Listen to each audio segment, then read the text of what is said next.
Story based பான் வடக்கில் அதிகமாக தயாராக ஆரம்பிச்சுது. அதோட வளர்ச்சியும் ரொம்ப வேகமாகவே நாளுக்கு நாள் அதிகரிச்சுது. அந்த மாதிரி ப்ரொடியூஸ் ஆகிற வடக்கு பான் மூவிஸோட ஸ்டோரிஸ் ரொம்பவே கேவலமாக இருந்துச்சு. மாமனார் மருமக, குரூப் செக்ஸ், அம்மா பையன், ஸ்கூல் டீச்சர் ஸ்டூடெண்ட், ஸ்வாப்பிங், இன்னும் ஒரு படி கேவலமாக பான் விளாகையும் இந்த கும்பல் ஆரம்பிச்சுது. இத்தோடு இல்லாமல் உள்ளு ஆப் வந்ததும் நிலைமை தலைகீழாக மாற ஆரம்பிச்சுது. உள்ளு ஆப்போட பிரச்சாரன்றது முழுக்க முழுக்க இல்லீகல் அஃபேர்ஸை நார்மலைஸ் செய்கிற மாதிரி தான் இருந்துச்சு.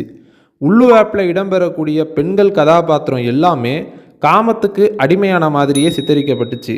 இல்லைனா மாற்றான் செய்யக்கூடிய வன்புணர்வை ரசிக்கக்கூடிய பெண்களாக அந்த படத்தில் வரக்கூடிய கதாபாத்திரம் எல்லாம் இருந்துச்சு.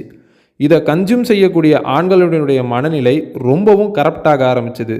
அதன் நீட்சியாக தான் கொல்கட்டாவில் நிகழ்ந்த ரேப் கேஸுக்கு வந்த கமெண்ட்ஸ் எல்லாமே அமைஞ்சுது.